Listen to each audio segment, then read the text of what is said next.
어느 조직이나 모임에 있어서 지금 이대로가 만족하고 있다라면은 글쎄요.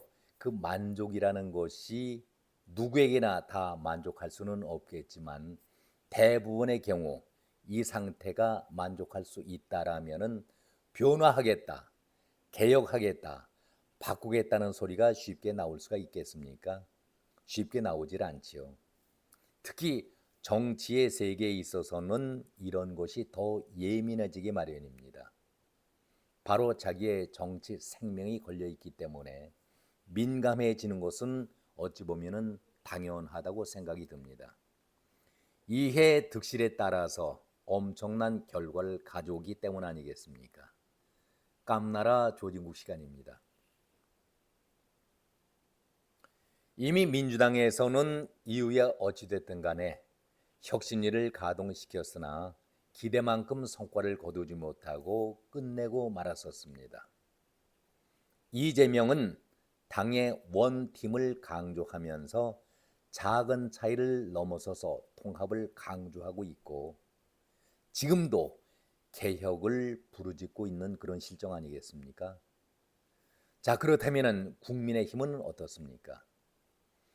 지난 강서구 보궐선거 때의 참패 이후에 그 전후를 이어지면서 국민의힘은 그야말로 악재가 연이어서 터졌었죠.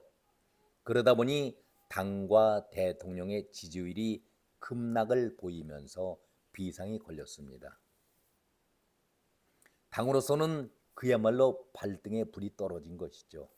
그래서 제안해낸 것이 혁신의 발동 아니겠습니까? 혁신위를 출발시켰습니다. 무너지고 흐트러진 당과 대통령의 지지율을 끌어올리자. 그리고 다가오는 총선거에서 기필코 승리하기 위한 그러한 혁신을 만들어보자. 그런 다짐 속에 혁신위가 출발을 했습니다. 지난 27일이니까 닷새가 되는군요. 혁신위가 발족을 하고 혁신안을 내놓고 헬로원 참사 1주년 그 아픔에도 참여를 했었고 또 5.18 광주 민주화 묘역을 찾았고 또 서울 국립현충원도 찾아갔습니다. 닷새 동안 참 무척 바쁘게 많은 일들을 하고 있었습니다. 물론 다 100% 찬송을 할 수가 있겠습니까? 사람을 또 조직을 다루는 그런 일이기 때문에 좋은 소리만 나올 수는 결코 없는 것이죠. 여기저기에서 삐걱거리는 소리도 들렸고 또 볼멘 불만의 소리도 나오는 것이 어찌 보면은 당연하다고 생각이 듭니다. 그러나 이 혁신위가 비록 닷새의 일정이었지만 말없이 굳은 데를 찾아다니면서 아픈 데를 찾아다니면서 당을 대신해서 글쎄요 질타 소리를 듣는데 그 질타 소리 듣기 좋아하는 사람들이 어디 있겠습니까? 질타 정도라면은 양반 소리 듣는 것이죠. 험악하고 듣지 말아야 될 거친 욕설까지 듣는 등 이 사람들이 사실은 진정성을 알리기 위해서 얼마나 애를 쓰고 있는데 솔직히 자신들의 진정성을 알려야 할 이유는 없지요. 당 대표도 아닌데 당 지도부도 아닌데 국민의 힘을 대신해서 이들이 희생하면서 자기 양보하면서 진정성을 국민들에게 닷새 동안 열심히 알리고 있는 것입니다. 그래서 국민들은 많은 국민들이 말 없는 다수의 국민들이 박수와 성원을 보내고 있는 것 아니겠습니까? 저들이 이렇게 차가운 시선과 그리고 거친 욕설을 들어야 할 이유가 하나도 없지요. 당의 당직자들도 아닌데 참 값진 일을 하고 있다라고 저는 생각을 합니다. 고속도로를 우리가 운전하고 달리다 보면은 이유 없이 막히고 정체가 되는 경우를 가끔은 보게 됩니다. 조금 지체를 보이고 있지만은 곧바로 정상적으로 차량들이 달릴 수가 있습니다. 정체의 이유가 하나도 없었습니다. 그렇듯이 정말 인유한 위원장이 저는 개인적으로 볼 때 대단한 정치인이다. 정치를 해본 적도 없는데 대단한 정치인이다라는 생각을 가져봅니다. 정치를 한 번도 해본 사람이 아니지 않습니까? 정치에 대해서는 그냥 우리와 똑같은 국민의 한 사람일 뿐인데 그가 바라보는 정치는 그가 의사여서 그랬는지 모르지만은 정확한 진단을 내리고 있었고 또 그 진단대로 당의 아픈 곳을 당의 문제가 있는 곳을 찾아가면서 진료하고 치료하고 있는 모습이 폭이나 인상적입니다. 그의 말 가운데서 말꼬리를 잡는 사람들이 많이 있는데 저는 이 말을 듣고서는 깜짝 놀랐습니다. 너무나도 깊은 감명을 받았습니다. 국민들이 정치를 위해서 희생을 해왔으니 이제는 정치인들이 국민들에게 이득을 드려야 한다. 국민들이 정치인을 위해서 희생을 해왔으니 이제는 정치인들이 국민들에게 이득을 드려야 한다. 이 한마디 말 속 안에 모든 것이 담겨 있지 않습니까? 국민의 뜻을 그대로 전해주고 있지 않습니까? 그런데 어떻게 이런 말씀에 이론과 반대와 비난의 소리가 나올 수 있습니까? 비록 자기의 정치 위치에서 이해 득실을 따지다 보니 손해나는 부분도 분명히 있었겠지요. 그러나 이뇨한 위원장의 그 말은 우리 모두가 받아들여야 할 그런 얘기 아니겠습니까? 여기에 무슨 사면이라는 용어가 잘못됐다. 나는 죄 지은 것이 없다. 먼저 나를 비난하는 사람들을 페널티를 주고 만나자. 이런 과거에 아니 지금도 그런 형태의 정치를 하고 있는 사람들 정말 부끄러움을 느껴야 되지 않겠습니까? 이렇게 비난하고 반발하는 것 얼마나 부끄러운 일입니까? 아니 스타가 기득권을 버리고 홈즈에 나가보자. 처음 취임하면서 한 말을 우리가 기억을 해보죠. 이제 모든 걸 다 내려놓자. 통합을 해보자. 하나가 되어보자. 국민만을 바라보는 그런 정치를 해보자는 그런 정말 진정 어린 말씀을 했는데 왜 여기에 토를 답니까? 왜 자기의 입장에서 반대와 비난을 합니까? 우리들은 언제나 어떤 자리에 올라앉게 된다면 이런 말들을 해오지 않습니까? 입 바른 얘기들, 하기 좋은 말로 항상 처음과 끝이 다르다는 것을 느낄 수가 있지 않습니까? 그런데 인 위원장의 말은 우리가 정말 뼈아프게 받아들여야 할 그런 얘기 아니겠습니까? 아무 이해관계도 없이 오로지 국민의 한 사람으로서 평범한 국민의 한 사람으로서 박정희 대통령이 미국의 링컨보다도 위대하다는 링컨보다도 더 위대한 대통령이라고 생각을 하고 있다는 인 위원장 아니겠습니까? 정말 그 말을 듣는 순간 우리 모두가 스스로 부끄러워해야 되지 않겠습니까? 이 나라가 바로 서기만을 바라기 때문에 혁신위의 위원장으로 취임을 했는데 여기에 자기의 이해 득실을 계산해서 비난하고 비판한다. 저는 참 부끄러운 정치인이고 좁쌀 같은 정치인들이라고 말하고 싶습니다. 국민들께서 이런 국회의원들을 어떤 눈으로 바라보시겠습니까? 정말 우리가 이 지경 된 것을 부끄러워해야 되지 않겠습니까? 30년 전에 이건희 회장께서 우리 정치가 사류다. 왜 이런 말씀을 했습니까?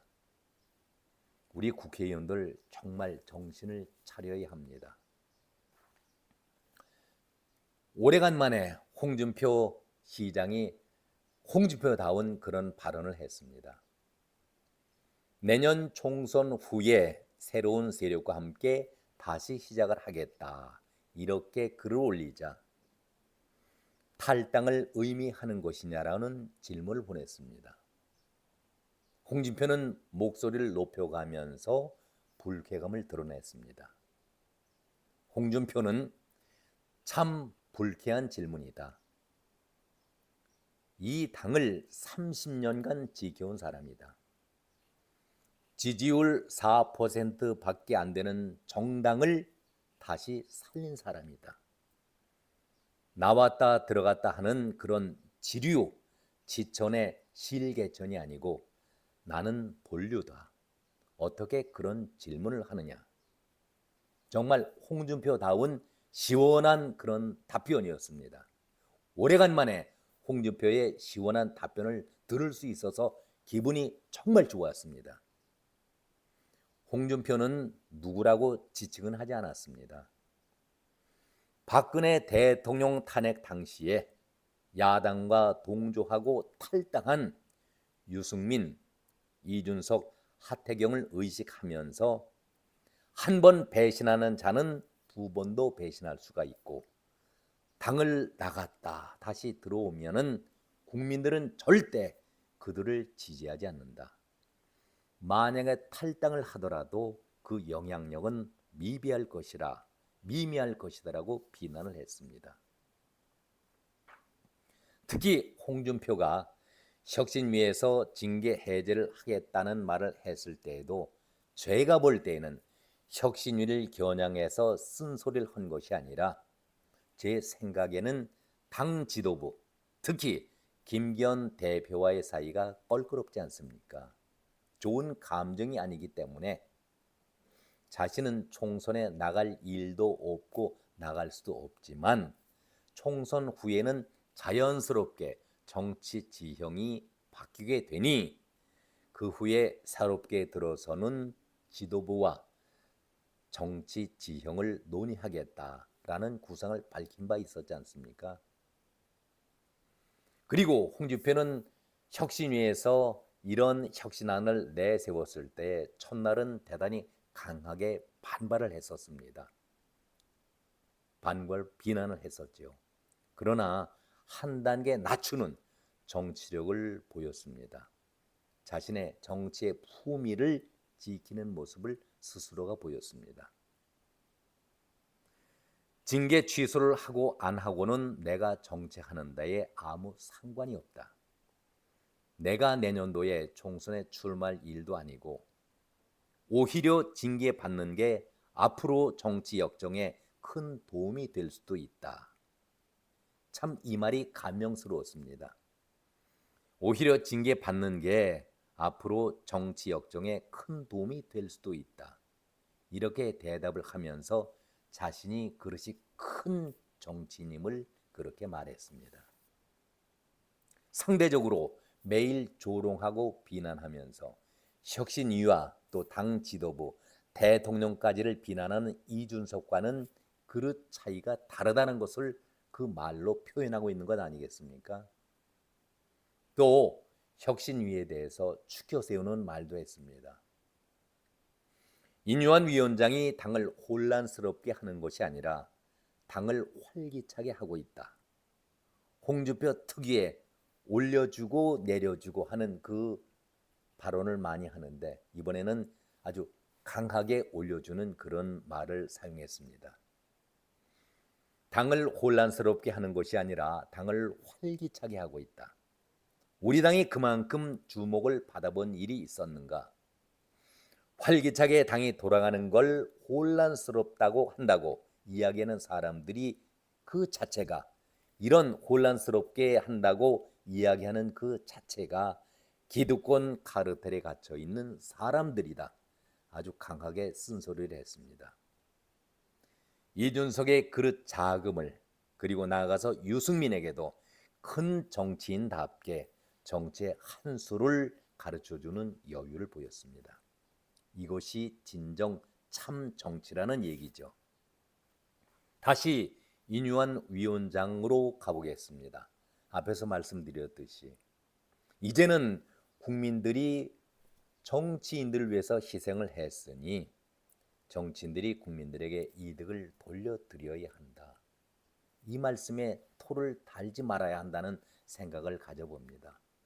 이런 대명제 아래 어느 누가 반대를 하고 이견을 보일 수 있겠습니까? 스스로가 낮아지는 그런 자세를 보여야 큰 정치인 되는 것 아니겠습니까? 이준석은 하루가 멀다 않고 여기저기 방송에 지금도 나가면서 그것도 모자라면은 페이스북을 통해서 연일 비난 일색으로 당과 대통령 혁신위를 공격하고 있습니다. 그러면서 자신의 존재감을 드러내고 있는데 국민들의 눈은 정말 매섭습니다. 정확합니다. 정확히 이준석을 바라보고 있습니다. 정치는 홍준표가 지적을 했죠. 지류나 지천, 실개천이 아니라 중심적 물줄기가 흐르는 본류다. 너무 가볍습니다. 자신은 지식이 어느 정도 갖추었다고 생각할지 모르겠지만은 세상을 살아가는 데 있어서는 지식이 필요한 것이 아니라 지혜가 필요합니다. 여기까지입니다. 고맙습니다.